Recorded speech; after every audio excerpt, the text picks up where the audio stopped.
Tidak boleh ada kecurangan. Tidak boleh ada tekanan-tekanan terhadap kelompok tertentu. Kita buat panja pengawasan netralitas Polri. Kita tidak perlulah kita panja-panja. Tapi kalau aparat negara itu mengambil sikap yang tidak netral, maka kepercayaan otomatis akan turun. Ya dilaporkan aja misalnya ke Bawaslu atau apa. Tidak mungkin 2045 baik kalau hari ini tidak baik. Semua harus netral.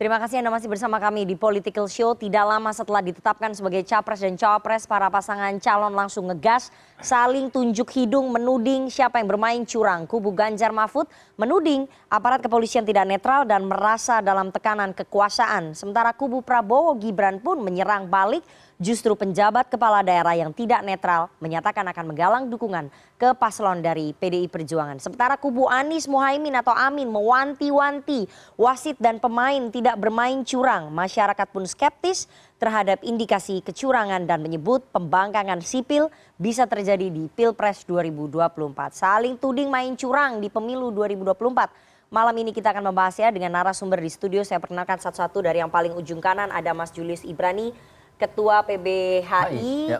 Ketua PBHI itu singkatan dari Perhimpunan Bantuan Hukum dan HAM Indonesia. Ada juga teman lama yang dulu biasanya membela Barada Richard Eliezer ya. Sekarang jadi Direktur Hukum dan Advokasi TPN Ganjar Mahfud, Bang Roni Talapesi. Selamat malam Bang Roni. Ya silakan, nanti kampanyenya belakangan. Ada Wakil Ketua Umum PKB, Jazilul Fawait. Selamat malam Gus Jazil. Malam Nana. Oke. Assalamualaikum. Ada Wakil Ketua TKN Prabowo Gibran sekaligus Wakil Ketua Umum Partai Gerindra. Ada Bang Habibur Rahman. Selamat malam Bang Habib. Ada juga Pak Sugeng Teguh Santoso, Ketua IPW Indonesia Police Watch. Selamat malam Pak Sugeng. Selamat malam. Dan seperti biasanya kita selalu mengundang teman-teman mahasiswa sebagai perwakilan dari pemilih muda yang jumlahnya mencapai 52% ya dari data KPU pada Pilpres dan Pemilu 2024 nanti. Malam ini ada teman-teman dari Badan Eksekutif Mahasiswa Universitas 11 Maret Solo yang sudah bergabung melalui sambungan virtual. Teman-teman dari UNS Solo ini mungkin kameranya bisa dibuka ya. Nanti ya teman-teman dari UNS Solo bisa menyatakan pendapat, kemudian bisa mengkritik, bisa menanyakan pertanyaan. Bisa dibuka kameranya ya. Oke, saya mau langsung dulu ke TPN Ganjar Mahfud, ke Bang Roni Talapesi. Bang Roni, beberapa kali kubu Ganjar Mahfud menggelar konferensi pers ya, terkait dengan merasa bahwa ada ketidaknetralan aparat. Laporannya, bukti-buktinya apa saja kemudian yang didapatkan oleh TPN Ganjar Mahfud? Ya, terima kasih Mbak Nana. Jadi dalam proses ini kami proses yang rentetan kejadiannya sudah beberapa kali ya. Kalau kita tarik ke belakang, ada peristiwa Ketua BEM UI diintimidasi, kemudian juga ada yang mendatangi kantor partai yang tidak seperti biasanya. Ini kantor partai di mana nih? DPC PDIP Solo ya? Iya, ada di Solo, kemudian didatangi oleh ada di aparat? Jawa Timur, didatangin oleh aparat, kemudian juga pun ada peristiwa baliho kita dibakar di Sulawesi Tengah oleh oknum polisi. Nah, ini kan sebenarnya peristiwa rentetan yang terjadi dan kita melihat bagaimana masyarakat juga ikut mengingatkan, karena hal-hal seperti ini nampak di permukaan masyarakat, sehingga bukan saja kami Mbak Nana, tetapi juga pun akademisi, budayawan, kemarin juga ada mantan Wapres Pak JK ikut menyampaikan terkait dengan netralitas.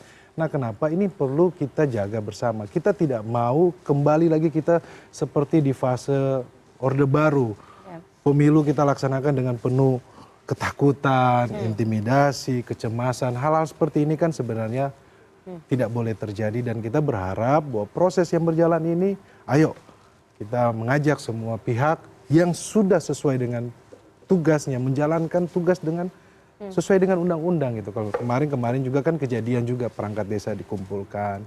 Nah hal seperti ini kan kita perlu edukasi karena kita melihat bahwa sudah ada aturan main yang diatur dan itu harus kita jaga bersama. Baik, artinya TPN Ganjar Mahfud memang merasa bahwa polisi tidak netral ya dalam kontestasi Pilpres 2024. Tadi Anda mengatakan bahwa ada pembakaran baliho oleh polisi di Sulawesi Tengah. Saya sampaikan oknum kemudian sudah diproses. Nah, hal-hal seperti Itu ini. oknumnya apa? Oknum polisi? Oknum polisi. Oke. Nah, ini kan makanya kita sampaikan aware gitu loh. Dan ini masyarakat luas juga menyampaikan kan. Oke. Kita yakin bahwa Polri bersikap netral, bekerja secara profesional dan hal seperti ini ya ketika ada hal yang disampaikan juga kita berharap jangan juga sampai dikriminalisasi. Nah, seperti itu kan itu yang kita sampaikan Oke, gitu.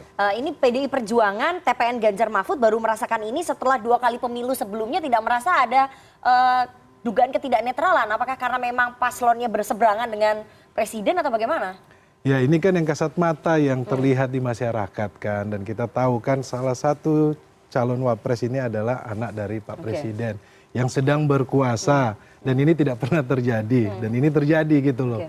Jadi hal-hal seperti ini ya ini yang terlihat lah Mbak Nana. Kalau itu yang dirasakan oleh TPN Ganjar Mahfud, bagaimana yang dirasakan oleh kubu Amin ya? Saya akan putarkan dulu, ini pernyataan cukup keras ya. Analoginya seperti permainan sepak bola, saya putarkan sama-sama. Kalau ada pemain yang bersifat curang, tolong diteriaki supaya tidak curang. Kalau ada wasit merangkap pemain, kita foto dan kita sebarluaskan. Kalau ada wasit yang curang, kita laporkan kepada FIFA sebagai lembaga tertinggi.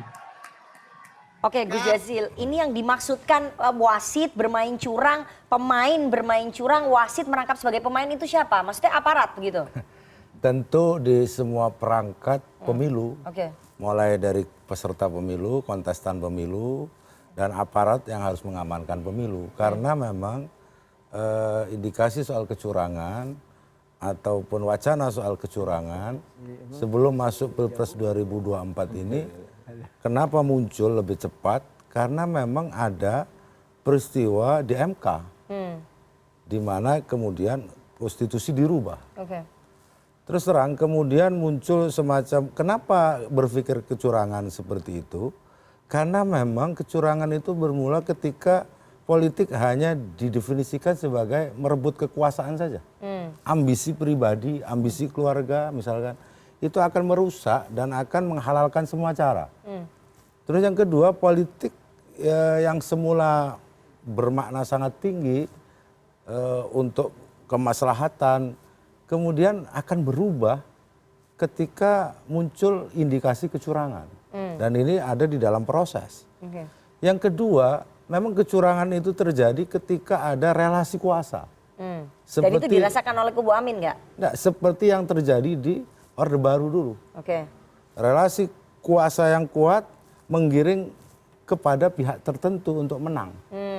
Nah, ini relasi kuasa yang kuat ini siapa maksudnya yang menggiring terhadap pihak tertentu ada yang menang? paslon yang memang memiliki relasi kuasa yang kuat karena bapaknya menjadi presiden.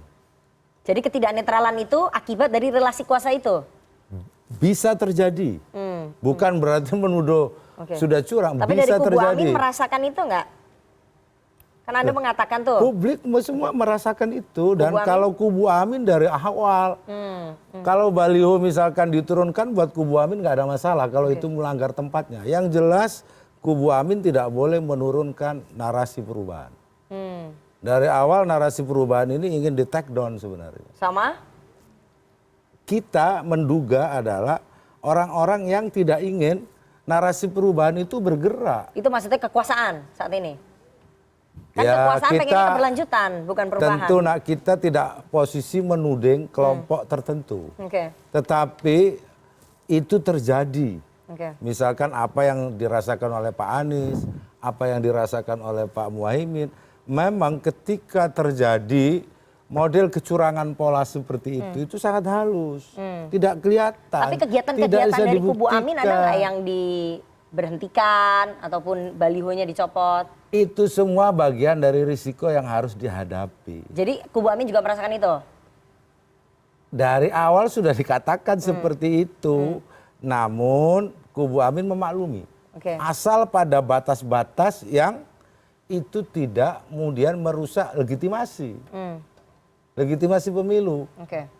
Nah, ketika merusak legitimasi pemilu, ketika misalkan katakanlah mandat reformasi, demokrasi dicurangi, itu kubu Amin akan mengatakan kepada publik, tolong publik untuk berhati-hati dan melihat apa yang akan terjadi di dalam proses politik 2024. Gunakan kamera.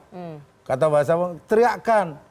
Kalau ada misalkan wasit yang juga jadi pemain. Tapi merasa nggak bahwa ada perlakuan yang tidak netral dari aparat terhadap kubu Amin itu dirasakan langsung nggak? Karena dalam beberapa media Anda katakan ya bahwa ada beberapa acara yang kemudian dihentikan seperti diskusi, ceramah. Iya, buat kami itu masalah yang harus kita hadapi dan kita harus nggak keluhkan selama sulit untuk dibuktikan, tentu kita nggak bisa laporkan. Kita hanya bisa menyampaikan kepada publik ini yang terjadi. Dan terus terang kubu Amin tidak akan cengeng dengan keadaan ini. Kubu Amin akan menghadapi. Maksudnya kubu Ganjar Mahfud cengeng? Ya tentu tidak begitu. Bahwa meskipun dikatakan kubu Amin ini dari awal ada hambatan-hambatan, kita akhirnya pertama kali yang mendaftar. Kita akhirnya dapat nomor 1. Bergerak terus. Ada halangan, ada. Di mana itu? Di dalam posisi relasi kuasa. Di dalam era transisi demokrasi, dalam era reformasi yang tercederai. Itu. Posisi relasi kuasa ya Bang Habib ya. Soal posisi relasi kuasa ini yang menjadi garis bawah tadi dari kubunya Amin, kemudian ada ketidaknetralan aparat juga yang dirasakan menguntungkan mungkin paslon tertentu begitu ya. Bagaimana kemudian dari TKN Prabowo Gibran menanggapi ini? Ya, tentu kita harus berpikir dan bertindak secara konsekuen ya dan konsisten juga. Jadi kalau kita menganggap persoalan majunya seorang anak presiden akan menimbulkan bahaya ketidaknetralan, konstitusi kita justru mengatur bahwa seorang presiden incumbent bisa maju sebagai calon presiden di periode berikutnya. Itu yang terjadi tahun 2019 ketika Pak Jokowi didukung termasuk oleh PDI Perjuangan dan PKB ya. Apakah saat itu kita bisa membuktikan, menyaksikan terjadinya kecurangan karena memanfaatkan relasi kuasa, ya, bukan hanya anaknya, dirinya sendiri maju gitu loh. Beliau sebagai kontestan ya. Posisi kita bisa bermacam-macam tergantung pada di mana kita berdiri ya, sudut pandang. Persoalannya seperti disampaikan Gus Jazil kita tadi ya. Kita memang harus menyerahkannya pada prosedur dan sistem yang ada. Ada keluhan dan lain sebagainya, kita tidak cengeng, kita adukan saja ke yang berwenang. Di pemilu ini sebetulnya sistem untuk untuk mengatasi persoalan kecurangan itu sudah sangat lengkap dan berlapis. KPU sendiri merupakan pelaksana ya, sekaligus ada beban pengawasan. Kemudian ada Bawaslu, ada DKPP, ada Sentra Gakumdu, ada MK dan lain sebagainya ya. Nah, sekarang kita lihat situasi seperti saat ini kan, banyak sekali keluhan macam-macam. Ada pencopotan baliho yang bukan hanya satu paslon saja sebetulnya. Spanduk saya, baliho saya di Jakarta Timur ya, juga yang dicopot. Gambarnya Pak Prabowo berdampingan dengan paslon capres lain, ya kan, yang punya kami belasan titik dicopot, ya kan, sementara yang ini tidak dicopot. Apa yang kami lakukan? Kita tidak menuduh ini bagian kecurangan, makanya hilang yang jelas kan? Ya maksudnya nggak ada, jadi nggak tahu siapa yang nyopot. Ya, makanya kami tidak ingin menjadikan itu sebagai tuduhan, ya kan? Kami lebih memilih menempuh jalur hukum, melapor ya kan, dan menyerahkannya pada Satpol PP kali yang hukum. menertibkan di masa tenang. Makanya kan gini, saya sampaikan dulu, jangan dipotong. Ada saya instruksikan khusus spanduk dan baliho saya di samping spanduk calon lain yang mencantumkan gambar capres lain berdampingan. Yang punya saya hilang yang capres lain. Capres lainnya itu gambar hilang. apa? Gambarnya hilang. siapa? Saya nggak mau sebutkan. Ya kan? Tapi selain, capres nomor 3? Saya nggak mau sebutkan, tapi selain Pak Prabowo gitu kan ya. Itu faktanya. Intinya kekuasaan itu juga saat ini tidak mutlak. Kalau kita bilang Orde Baru kan sentralistik. Ini kan tersebar. Mohon maaf ya. Di semua paslon ini kan ada kekuasaan ya. Di kami ada beberapa menteri, ada anak presiden, oke lah disebut relasi kekuasaan. di pasangan Pak Ganjar ada juga, makanya kan kemarin muncul isu soal saya mengatakan ini muncul isu ya soal fakta integritas. Nanti saya bahas itu. Ya kan, saya akan ke situ. soal kasus Majalengka yang sudah ada kekuatan hukum. Oke, jadi 10 Ya kan? temuan kecurangan di 10 titik yang ditemukan oleh TKN apa? Enggak, saya bukan 10 ya. Saya cuma menyampaikan beberapa contoh ya. Itu termasuk di kasus salah satu. Majalengka sudah ada kekuatan hukum. Lalu ada beberapa kepala daerah yang menyampaikan dukungan terhadap capres tertentu juga sudah ada kekuatan hukum oleh Bawaslu dinyatakan melanggar. Oke. Ya kan? Artinya ya, kalau kita bicara relasi kekuasaan, kita sesungguhnya kadang-kadang sedang menunjuk diri kita sendiri, gitu kan. Oleh karena itu nggak ada cara lain, tidak ada opsi lain selain menyerahkan ini ke wasitnya. Seperti kata Caimin, kata Gus Muhaimin, ya kan. Kalau ada yang curang, foto. Benar, saya sepakat 100%. Ibarat bola ya, laporkan ke FIFA, artinya ke para pengadil gitu loh. Oke, silakan tanggapannya Bang Roni. Saya tunjukkan ya, ini salah satu, nanti saya akan tunjukkan juga bentuk dugaan ketidaknetralan yang dialamatkan kepada tim Prabowo Gibran. Tapi ini karena tadi Bang Habib sudah menunjuk soal fakta integritas, saya tunjukkan ya, ada gambarnya fakta integritas PJ Bupati Sorong. Oke, di belakang saya ini ada gambar fakta integritas PJ Bupati Sorong. Ini yang tadi disebutkan oleh Bang Habib, ini jawaban dari TPN Ganjar Mahfud seperti apa? Kepala daerah diminta untuk mendukung calon Anda. Ya, saya pikir ini ya pengalian isu ya Mbak. Karena tapi ini benar nggak? Ini kita bantah. Oke. Tidak Jadi ini nggak benar? Tidak ada. Oke. Jadi terus kita kalau dibantah kok bisa ada yang tanda tangan ini? Ya kita lihat kan situ yang tanda tangan kan Brigjen TNI loh. Oke, Yang Kabinda. tanda tangan Kabinda kan. Ya kalau menurut kita ya jangan coba juga kita mengalihkan isu dari proses yang ada di KPK yang juga melibatkan anggota partai tertentu. Jadi ini yang harus jadi konsen kita. Ini kan bicara soal isu hukum. Ya. Tetapi kalau mengenai surat ini ya ini harus ditelaah lebih jauh lagi gitu loh. Jadi ini sebetulnya betul atau tidak? Tidak. Jadi tidak pernah ada permintaan dukungan dari itu kita alat negara Kabinda Papua Kita Barat bantah. kepada PJ Bupati Sorong ya. Betul, Meskipun ini kita sudah dilaporkan ke Bawaslu, Kita bantah. sedang diselidiki ya. Ya. Oke, itu tadi bantahan dari TPN Ganjar Mahfud. Saya ingin tunjukkan ada gambar juga kemarin Prabowo Gibran hadir di deklarasi abdesi ataupun desa bersatu ya. Ini jelas juga melanggar undang-undang desa karena aparatur desa ini harusnya nggak boleh menjadi tim kampanye ataupun memberikan dukungan. Saya tunjukkan gambarnya. Oke, jadi ini adalah foto ataupun video ketika Pak Prabowo dan juga Mas Gibran mendapatkan dukungan dari aparatur desa. Yang harusnya ini di undang-undang jelas dikatakan bahwa ini nggak boleh. Ya, saya sampaikan Anda sedang membuat hoax barusan dengan mengatakan. Gimana? Kenapa? Nggak ada dukungan. Ini nggak ada dukungan. Nggak ada, Terus coba kenapa di antara 3 capres yang hadir cuma Prabowo Gibran? Nah, nggak ada dukungan. Oke. Akui dulu dong Anda salah dong. Enggak, kenapa Anda kemudian tadi mengatakan ada dukungan. Enggak, ada pernyataannya. Tidak ada, Mereka dicek. mendukung. Ya diputar aja, tolong Oke, diputar. ya, Diputar. silakan. Ya, nanti diputar. Jadi kenapa Ya, cuma jelas capres Anda yang tidak, hadir di saya situ? nggak tahu. Jadi Kenapa cuma capres Anda yang hadir di situ? Kita lihat kan dari tampilan LED pidato calon wakil presiden. Kemudian di dalam ada yang memakai gambar capres. Ya silakan saja Kemudian dilaporkan. di name tag di situ ada tulis deklarasi. Ini, Jadi sorry. masyarakat Itu deklarasi sudah dulu. melihat secara luas. Sorry. Ini saya dulu bicara ya. Iya, silakan dilanjutkan. Saya tidak suka dipotong, Jadi tidak suka ada memotong. deklarasi dukungan. Nggak ada. Mana ada deklarasi. Yang ada adalah orang diundang untuk menyampaikan aspirasinya. Oke. Gitu kan. Aspirasinya apa? Saya nggak tahu secara detail. Aspirasinya seperti apa? Saya nggak tahu. Aspirasinya Karena saya mendukung belum tahu. Prabowo Gibran. Nggak tahu. Oke. Banyak hal tentang pembangunan desa ke depan dan lain sebagainya. Tapi Anda harus ralat, Nana. Anda dengan lantang tadi mengatakan adanya dukungan. Itu saya pastikan tidak ada. Oke. Gitu. Nanti dicek gitu Ya. kan ya. Kalau nggak saya laporkan Anda ke Dewan Oke, Pers. silahkan, nggak masalah. Ya pasti. Oke, ya iya. pasti, Jadi gitu. ini kenapa cuma Kalau capres Anda Anda yang tidak hadir? meralat dalam acara hari Oke. ini juga, saya tentu akan laporkan Iya, Anda. jadi kenapa cuma capres Anda yang hadir? Jangan ditanyakan ke saya, tanyakan kepada yang mengundang. Jadi gitu loh. Prabowo Gibran hadir di situ kapasitasnya sebagai apa? Saya nggak ngerti, kan kita diundang, ya kan? Oke. Tentu kita hadir ya. Kalau Anda baca ketentuan pasal 280, Tapi ada tulisan deklarasi, Bang. 283, saya nggak ngerti deklarasi tulisannya di mana. Oke, Di ya. mana? Coba ditunjukkan gitu loh. Jadi 280, 283 ya, Oke. itu diatur bahwa memang tidak boleh memberikan dukungan di masa kampanye. Satu, ini tidak ada dukungan. Kedua, tidak di masa kampanye. Dua-duanya nggak ada, Ya. gitu loh. Jadi ini bukan bentuk dukungan ya dari Tidak, kepala desa. Iya, dicek, bisa Ya, dicek. jadi bukan dukungan ya. Bukan. Oke, nanti kita akan konfirmasi Oh, iya. ke ketua dari Desa Bersatu Asri Anas. Nanti kita Ya, akan telepon, kita oke. akan coba Oke. Kontak ya. Selanjutnya tadi kita sudah Bukan tunjukkan dukungan, dari. silaturahmi katanya. Oke, acaranya apa? Memang. Silaturahmi. Oke, ya. Coba Saya dicek. Gitu loh. Kalau Anda keberatan melihat itu ada dukungan, silahkan laporkan saja ke Bawaslu. Bawaslu menunggu kok, gitu kan.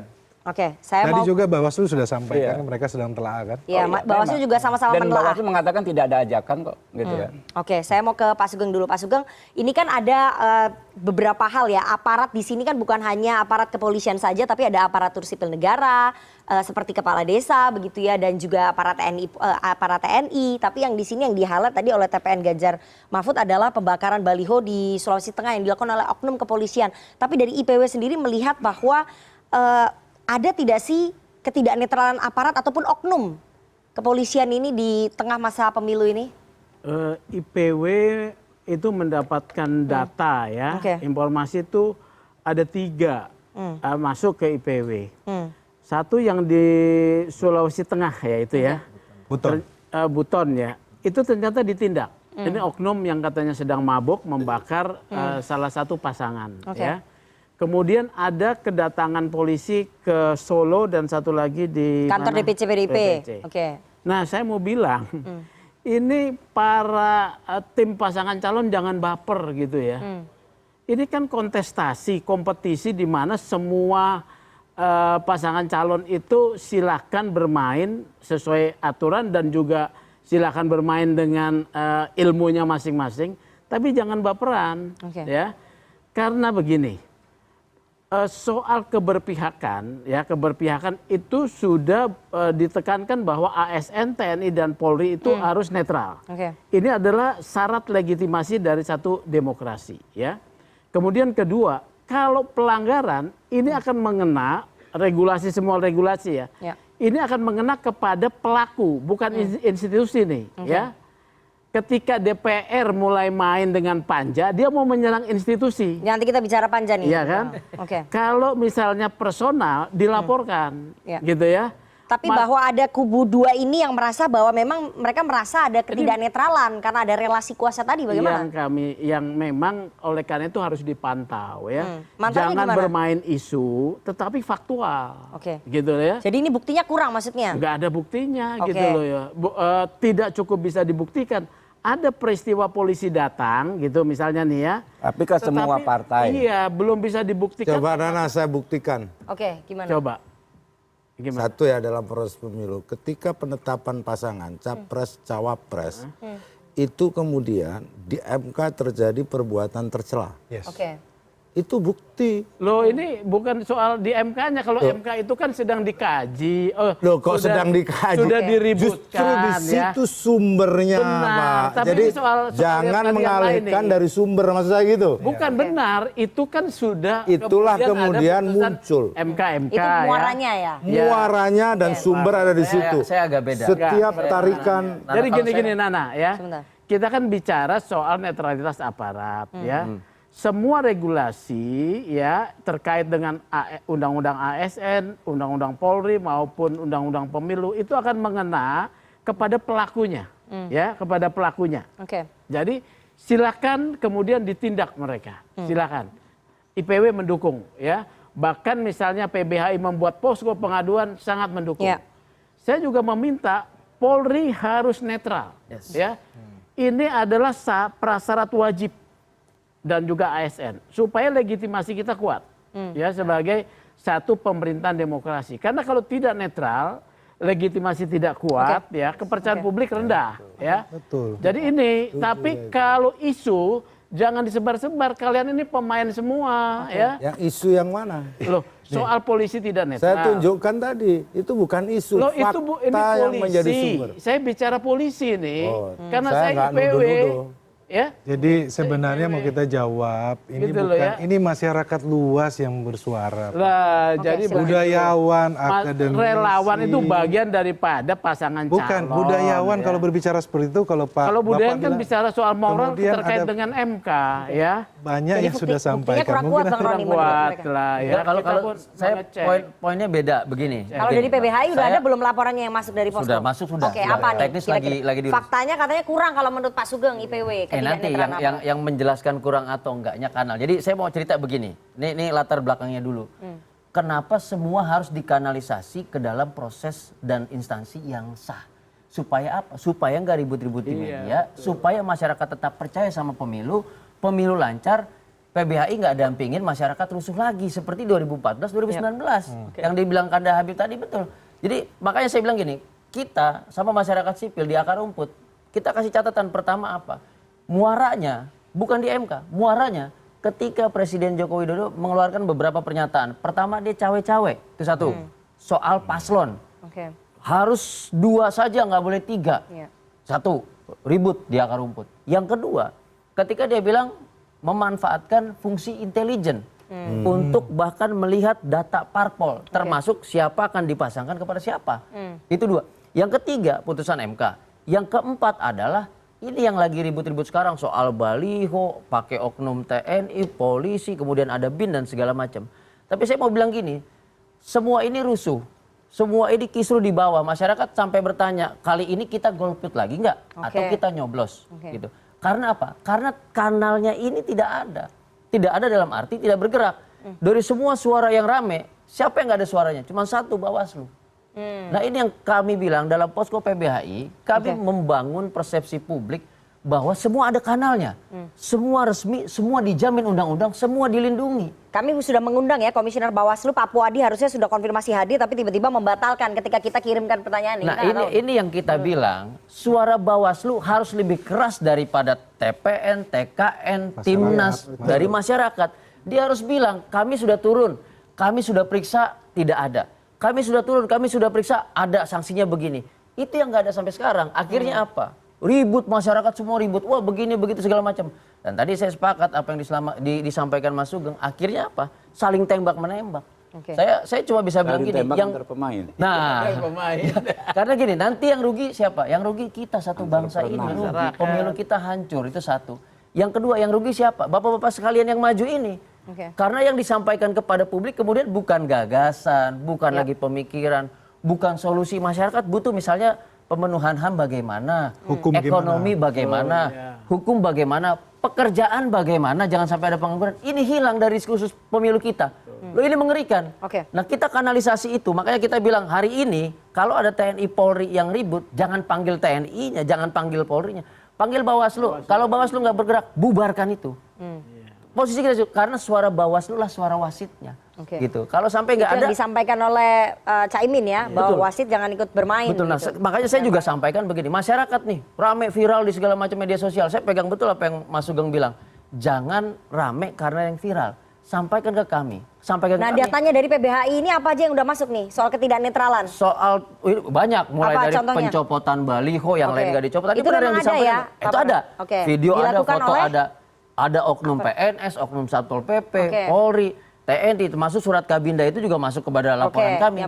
Cuman kan kita bilang semua ini kanalnya harus resmi supaya kita gak ribut. Kanalnya resmi kemana? Kami verifikasi siapa pelapor, lokasi di mana, jam, waktu dan segala macam sesuai standar pelaporan di Bawaslu supaya negara ini lewat Bawaslu secara resmi menyatakan mana yang curang, mana yang enggak segala macam.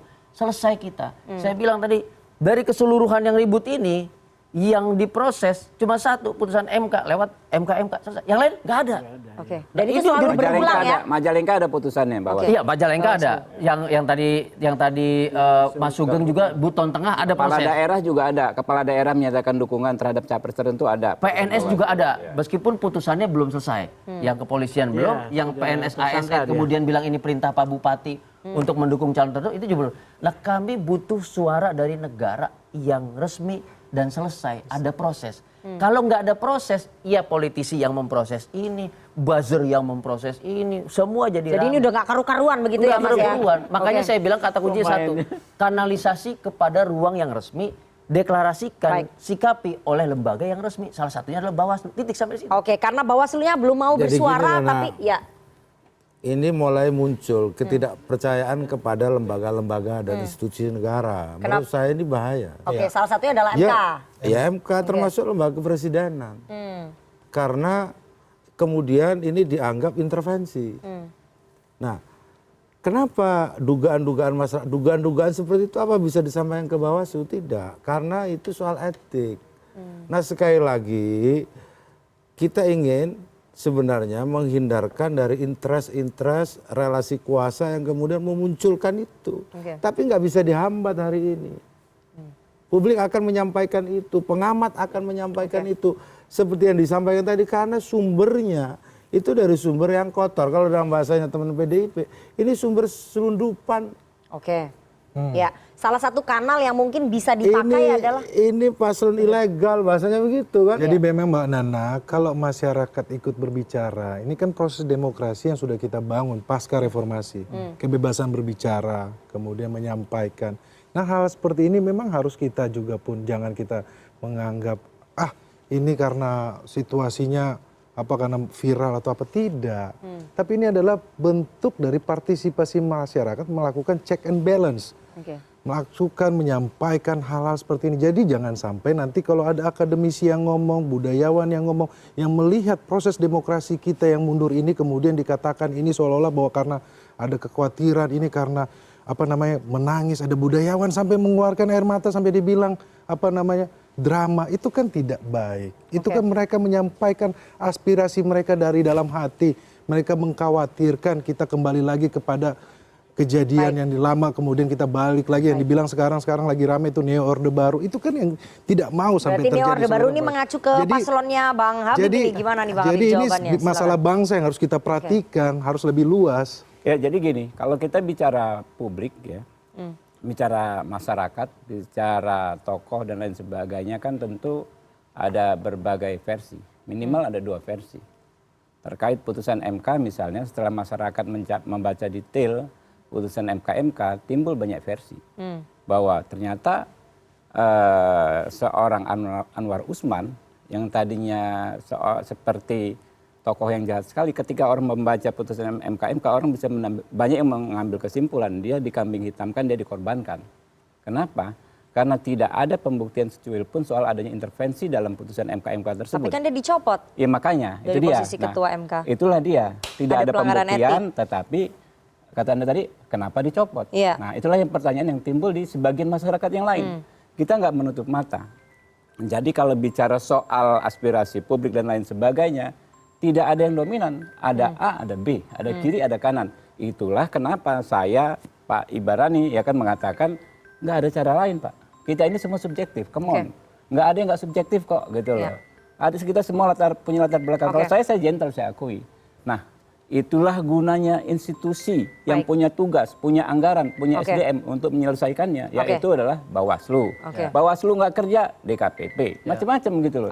Kanalisasinya selain Bawaslu mungkin pembentukan panja netralitas ya, karena dari Komisi 1 sudah menyepakati pembuatan panja netralitas TNI. Nanti kita akan bahas ya soal usulan pembentukan panja netralitas Polri. Kapan? Sekarang aja bahas. Setelah ini kita harus break dulu, jangan kemana-mana, tetap bersama kami di Political Show.